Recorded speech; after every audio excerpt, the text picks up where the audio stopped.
Gallows Hill was on the Taunton Road, which was nicely poetic.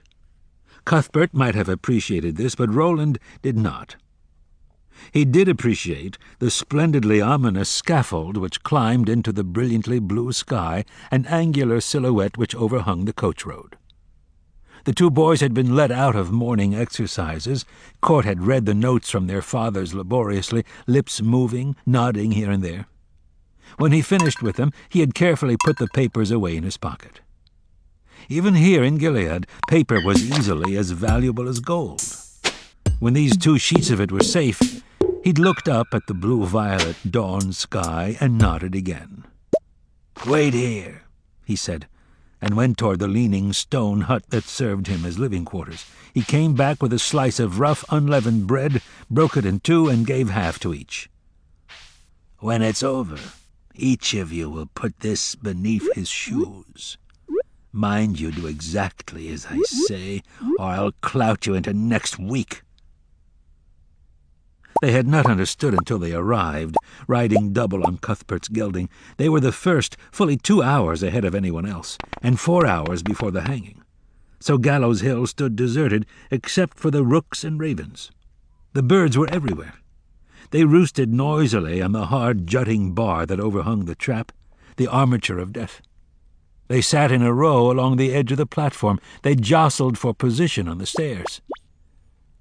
"They leave the bodies," Cuthbert muttered, "for the birds." "Let's go up," Roland said. Cuthbert looked at him with something like horror. "Up there? Do you think—" Roland cut him off with a gesture of his hands. "We're years early. No one will come." "All right." They walked slowly toward the gibbet, and the birds took wing, cawing and circling like a mob of angry, dispossessed peasants. Their bodies were flat black against the pure dawn light of the in-world sky. For the first time, Roland felt the enormity of his responsibility in the matter. This wood was not noble, not part of the awesome machine of civilization, but merely warped pine from the forest of Barony, covered with splattered white bird droppings. It was splashed everywhere, stairs, railing, platform, and it stank. The boy turned to Cuthbert with startled, terrified eyes, and saw Cuthbert looking back at him with the same expression. "I can't," Cuthbert whispered. "I can't watch it." Roland shook his head slowly. There was a lesson here, he realized. Not a shining thing, but something that was old and rusty and misshapen. It was why their fathers had let them come. And with his usual stubborn and inarticulate doggedness, Roland laid mental hands on whatever it was. "You can, Bert." "I won't sleep tonight if I do." "Then you won't," Roland said, not seeing what that had to do with it. Cuthbert suddenly seized Roland's hand and looked at him with such mute agony that Roland's own doubt came back, and he wished sickly that they had never gone to the west kitchen that night. His father had been right. Better not to know. Better every man, woman, and child in Taunton dead and stinking than this. But still, whatever the lesson was, rusty, whatever half-buried thing with sharp edges, he would not let it go or give up his grip on it. "Let's not go up," Cuthbert said. "We've seen everything." And Roland nodded reluctantly, feeling his grip on that thing, whatever it was, weaken. Court, he knew, would have knocked them both sprawling and then forced them up to the platform step by cursing step and sniffing fresh blood back up their noses and down their throats like salty jam as they went. Court would probably have looped new hemp over the yardarm itself and put the noose around each of their necks in turn, would have made them stand on the trap to feel it, and Court would have been ready to strike them again if either wept or lost control of his bladder. And Court, of course, would have been right. For the first time in his life, Roland found himself hating his own childhood. He wished for the long boots of age. He deliberately pried a splinter from the railing and placed it in his breast pocket before turning away. "Why did you do that?" Cuthbert asked. He wished to answer something swaggering. Oh, the luck of the gallows! But he only looked at Cuthbert and shook his head. "Just so I'll have it," he said. "Always have it." They walked away from the gallows, sat down and waited. In an hour or so, the first of the townfolk began to gather, mostly families who had come in broken-down wagons and beat-up buckas, carrying their breakfasts with them, hampers of cold pancakes, folded over fillings of wild pokeberry jam. Roland felt his stomach growl hungrily, and wondered again, with despair, where the honor and the nobility was. He had been taught of such things, and was now forced to wonder if they had been lies all along, or only treasures buried deep by the wise. He wanted to believe that, but it seemed to him that Hacks, in his dirty whites, walking around and around his steaming subterranean kitchen and yelling at the potboys, had more honor than this. He fingered the splinter from the gallows tree with sick bewilderment. Cuthbert lay beside him, with his face drawn, impassive. 12. In the end, it wasn't such of a much, and Roland was glad. Hacks was carried in an open cart, but only his huge girth gave him away. He had been blindfolded with a wide black cloth that hung down over his face. A few threw stones, but most merely continued with their breakfasts as they watched. A gunslinger whom the boy did not know well, he was glad his father had not drawn the black stone, led the fat cook carefully up the steps. 2 guards of the watch had gone ahead and stood on either side of the trap.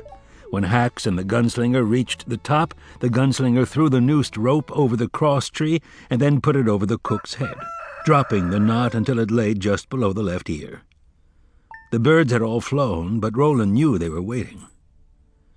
"Do you wish to make confession?" the gunslinger asked. "I have nothing to confess," Hacks said. His words carried well, and his voice was oddly dignified in spite of the muffle of cloth which hung over his lips.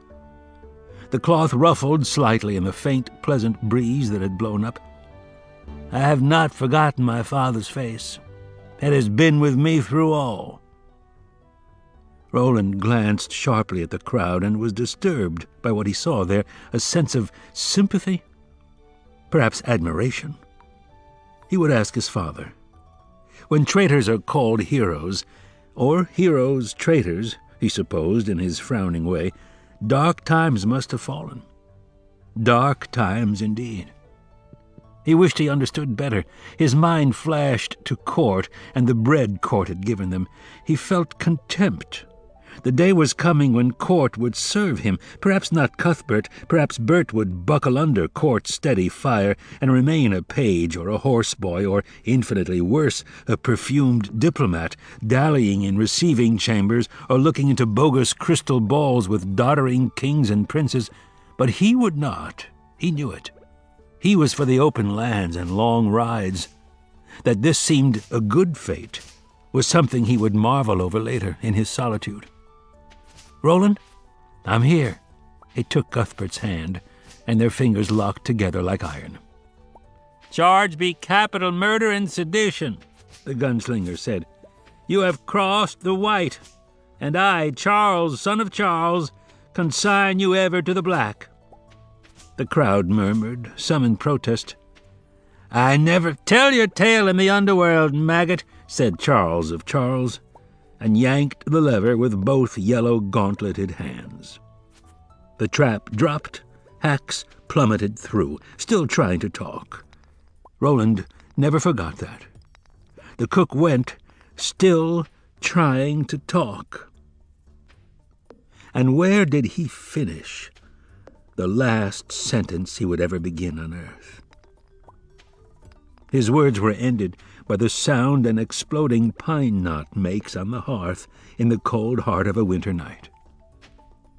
But on the whole he thought it not so much. The cook's legs kicked out once in a wide Y. The crowd made a satisfied whistling noise.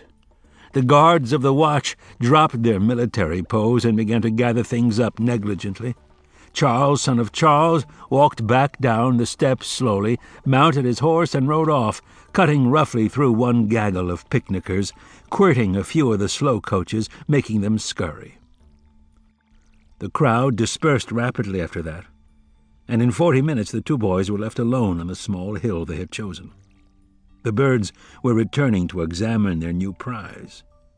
One lit on Hax's shoulder and sat there, chummily, darting its beak at the bright and shiny hoop Hax had always worn in his right ear. "It doesn't look like him at all," Cuthbert said. "Oh, yes, it does," Roland said confidently as they walked toward the gallows, the bread in their hands. Bert looked abashed. They paused beneath the cross-tree, looking up at the dangling, twisting body. Cuthbert reached up and touched one hairy ankle defiantly. The body started on a new twisting arc. Then, rapidly, they broke the bread and spread the rough chunks beneath the dangling feet. Roland looked back just once as they rode away. Now there were thousands of birds. The bread, he grasped this only dimly, was symbolic then. "It was good," Cuthbert said suddenly. I liked it. I did." Roland was not shocked by this, although he had not particularly cared for the scene, but he thought he could perhaps understand what Bert was saying. Perhaps he'd not finish as a diplomat after all. Jokes and easy line of talk or not. "I don't know about that," he said, "but it was something. It surely was." The land did not fall to the good man for another 5 years, and by that time Roland was a gunslinger. His father was dead. He himself had become a matricide, and the world had moved on. The long years and long rides had begun. 13. "Look," Jake said, pointing upward. The gunslinger looked up and felt a twinge in his right hip. He winced. They had been in the foothills 2 days now, and although the water skins were almost empty again, it didn't matter now. There would soon be all the water they could drink. He followed the vector of Jake's finger upward, past the rise of the green plain, to the naked and flashing cliffs and gorges above it, on up toward the snow-cap itself. Faint and far, nothing but a tiny dot, it might have been one of those motes that dance perpetually in front of the eyes, except for its constancy. The gunslinger beheld the man in black, moving up the slopes with deadly progress, a minuscule fly on a huge granite wall. "Is that him?" Jake asked. The gunslinger looked at the depersonalized mote doing its faraway acrobatics, feeling nothing but a premonition of sorrow. "That's him, Jake." "Do you think we'll catch him?" "Not on this side, on the other. And not if we stand here talking about it." "They're so high," Jake said. "What's on the other side?"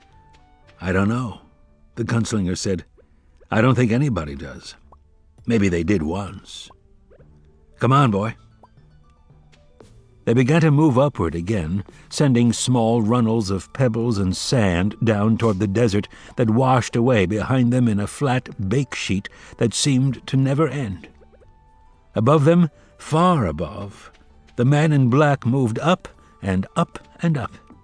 It was impossible to see if he looked back. He seemed to leap across impossible gulfs, to scale sheer faces. Once or twice he disappeared, but always they saw him again, until the violet curtain of dusk shut him from their view. When they made their camp for the evening, the boy spoke little, and the gunslinger wondered if the boy knew what he himself had already intuited.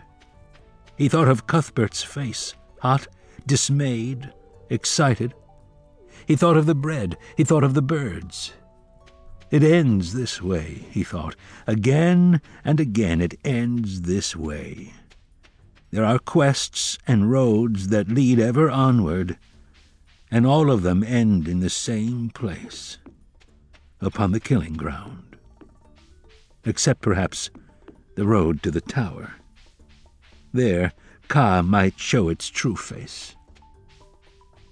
The boy the sacrifice. His face, innocent and very young in the light of their tiny fire, had fallen asleep over his beans. The gunslinger covered him with the horse blanket, and then curled up to sleep himself.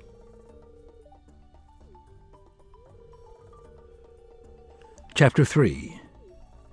The Oracle and the Mountains. 1. The boy found the oracle, and it almost destroyed him. Some thin instinct brought the gunslinger up from sleep to the velvet darkness which had fallen on them at dusk. That had been when he and Jake reached the grassy, nearly level oasis above the first rise of tumbled foothills. Even on the hard scrabble below, where they had toiled and fought for every foot in the killer sun, they'd been able to hear the sound of crickets rubbing their legs seductively together in the perpetual green of willow groves above them. The gunslinger remained calm in his mind, and the boy had kept up at least the pretense of a facade, and that had made the gunslinger proud. But Jake hadn't been able to hide the wildness in his eyes, which were white and starey, the eyes of a horse scenting water, and held back from bolting only by the tenuous chain of its master's mind. Like a horse at the point where only understanding, not the spur, could hold it steady. The gunslinger could gauge the need in Jake by the madness the sounds of the crickets bred in his own body. His arms seemed to seek out shale to scrape on, and his knees seemed to beg to be ripped in tiny, maddening, salty gashes. The sun trampled them all the way. Even when it turned a swollen, feverish red with sunset, it shone perversely through the knife cut in the hills off to their left, blinding them and making every teardrop of sweat into a prism of pain. Then there was sawgrass. At first only yellow scrub, clinging with gruesome vitality to the bleak soil where the last of the runoff reached. Further up there was witchgrass, first sparse, then green and rank, then the sweet smell of real grass mixed with timothy and shaded by the first of the dwarfed firs. There the gunslinger saw an arc of brown moving in the shadows. He drew, fired, and felled the rabbit all before Jake could begin to cry out his surprise. A moment later he had reholstered the gun. "Here," the gunslinger said. Up ahead the grass deepened into a jungle of green willows that was shocking after the parched sterility of the endless hardpan. There would be a spring, perhaps several of them, and it would be even cooler, but it was better out here in the open. The boy had pushed every step he could push, and there might be sucker bats in the deeper shadows of the grove. The bats might break the boy's sleep, no matter how deep it was, and if they were vampires, neither of them might awaken, at least not in this world. The boy said, "I'll get some wood." The gunslinger smiled. "No, you won't. Sit yourself, Jake." Whose phrase had that been? Some woman. Susan? He couldn't remember.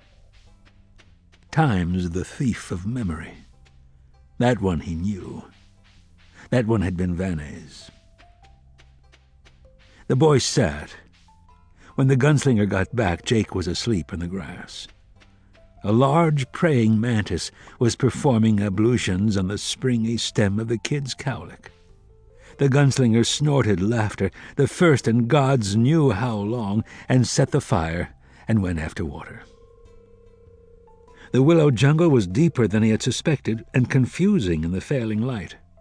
But he found a spring richly guarded by frogs and peepers.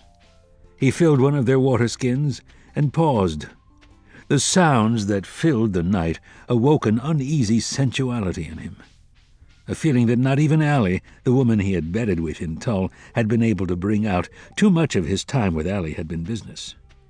He chalked it up to the sudden blinding change from the desert. After all those miles of bleak hardpan, the softness of the dark seemed nearly decadent. He returned to the camp and skinned the rabbit while water boiled over the fire. Mixed with the last of their canned veg, the rabbit made an excellent stew. He woke Jake and watched him as he ate, bleary but ravenous. "We stay here tomorrow," the gunslinger said. But that man you're after, that priest, he's no priest. And don't worry, he'll keep. How do you know that? The gunslinger could only shake his head. The intuition was strong in him, but it was not a good intuition. After the meal, he rinsed the cans from which they had eaten, marveling again at his own water extravagance, and when he turned around, Jake was asleep again. The gunslinger felt the now familiar rising and falling in his chest that he could only identify with Cuthbert. Cuthbert had been Roland's own age, but he had seemed so much younger. His cigarette drooped toward the grass, and he tossed it into the fire. He looked at it. The clear yellow burned so different, so much cleaner from the way the devil grass burned. The air was wonderfully cool, and he lay down with his back to the fire. Far away, through the gash that led the way into the mountains, he heard the thick mouth of the perpetual thunder. He slept and dreamed. 2. Susan Delgado, his beloved, was dying before his eyes. He watched, his arms held by 2 villagers on each side, his neck dog-caught in a huge rusty iron collar. This wasn't the way it had happened. He hadn't even been there, but dreams had their own logic, didn't they? She was dying. He could smell her burning hair, could hear their cries of "Charyu Tree," and he could see the color of his own madness. Susan, lovely girl at the window, horseman's daughter. How she had flown across the drop, her shadow, that of horse and girl, merged, a fabulous creature out of an old story, something wild and free. How they had flown together in the corn. Now they were flinging corn husks at her, and the husks caught fire even before they caught in her hair. "Charyu Tree," they cried, these enemies of light and love. And somewhere the witch was cackling. Rhea, the witch's name had been, and Susan was turning black in the flames, her skin cracking open, and what was she calling? "The boy," she was screaming, "Roland, the boy." He whirled, pulling his captors with him. The collar ripped at his neck, and he heard the hitching, strangled sounds that were coming from his own throat. There was a sickish, sweet smell of barbecuing meat on the air. The boy was looking down at him from a window high above the funeral pyre, the same window where Susan, who had taught him to be a man, had once sat and sung the old songs, "Hey Jude," and "Ease on down the road," and "Careless Love." He looked out from the window like the statue of an alabaster saint in a cathedral. His eyes were marble. A spike had been driven through Jake's forehead. The gunslinger felt the strangling, ripping scream that signaled the beginning of his lunacy pull up from the bottom of his belly.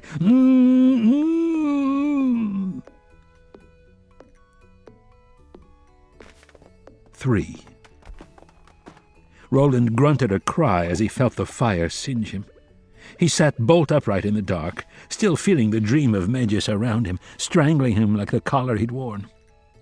In his twistings and turnings, he had thrown one hand against the dying coals of the fire. He put the hand to his face, feeling the dream flee, leaving only the stark picture of Jake, plaster white, a saint for demons. He glared around at the mystic darkness of the willow grove, both guns out and ready. His eyes were red loopholes in the last glow from the fire. Jake. The gunslinger was up and on the run. A bitter circle of moon had risen, and he could follow the boy's track in the dew. He ducked under the first of the willows, splashed through the spring, and legged up the far bank, skidding in the dampness. Even now his body could relish it. Willow withs slapped at his face. The trees were thicker here, and the moon was blotted out. Tree trunks rose in lurching shadows. The grass, now knee-high, caressed him as if pleading with him to slow down, to enjoy the cool, to enjoy the life. Half-rotted dead branches reached for his shins, his cojones. He paused for a moment, lifting his head and scenting at the air. A ghost of a breeze helped him. The boy did not smell good, of course. Neither of them did. The gunslinger's nostrils flared like those of an ape. The younger, lighter odor of the boy's sweat was faint, oily, unmistakable. He crashed over a deadfall of grass and bramble and downed branches, sprinted through a tunnel of overhanging willow and sumac. Moss struck his shoulders like flabby corpse hands. Some clung in sighing gray tendrils. He clawed through a last barricade of willows and came to a clearing that looked up at the stars and the highest peak of the range, gleaming skull-white at an impossible altitude. There was a ring of black standing stones which looked like some sort of surreal animal trap in the moonlight. In the center was a table of stone. An altar, very old, rising out of the ground on a thick arm of basalt. The boy stood before it, trembling back and forth. His hands shook at his sides as if infused with static electricity. The gunslinger called his name sharply, and Jake responded with that inarticulate sound of negation. The faint smear of face, almost hidden by the boy's left shoulder, looked both terrified and exalted. And there was something else. The gunslinger stepped inside the ring, and Jake screamed, recoiling and throwing up his arms. Now his face could be seen clearly. The gunslinger read fear and terror at war with some excruciating pleasure. The gunslinger felt it touch him, the spirit of the oracle, the succubus. His loins were suddenly filled with light, a light that was soft yet hard. He felt his head twisting, his tongue thickening and becoming sensitive to even the spittle that coated it. He didn't think about what he was doing when he pulled the half-rotted jawbone from the pocket where he had carried it since he found it in the lair of the speaking demon at the way station. He didn't think, but it had never frightened him to operate on pure instinct. That had ever been the best and truest place for him. He held the jawbone's frozen, prehistoric grin up before his eyes, holding his other arm out stiffly, first and last fingers poked out in the ancient forked sign, the ward against the evil eye. The current of sensuality was whipped away from him like a drape. Jake screamed again. The gunslinger walked to him and held the jawbone in front of Jake's warring eyes. "See this, Jake! See it very well!" What came in response was a wet sound of agony. The boy tried to pull his gaze away, could not. For a moment it seemed that he might be pulled apart, mentally if not physically. Then, suddenly, both eyes rolled up to the whites. Jake collapsed. His body struck the earth limply, one hand almost touching the squat basalt arm that supported the altar. The gunslinger dropped to one knee and picked him up. He was amazingly light, as dehydrated as a November leaf from their long walk through the desert. Around him, Roland could feel the presence that dwelt in the circle of stones, whirring with a jealous anger. Its prize was being taken from it. Once the gunslinger passed out of the circle, the sense of frustrated jealousy faded quickly. He carried Jake back to their camp. By the time they got there, the boy's twitching unconsciousness had become deep sleep. The gunslinger paused for a moment above the gray ruin of the fire. The moonlight on Jake's face reminded him again of a church saint, alabaster purity all unknown. He hugged the kid and put a dry kiss on his cheek, knowing that he loved him. Well, maybe that wasn't quite right. Maybe the truth was that he'd loved the kid from the first moment he'd seen him, as he had Susan Delgado, and was only now allowing himself to recognize the fact. For it was a fact. And it seemed that he could almost feel the laughter from the man in black.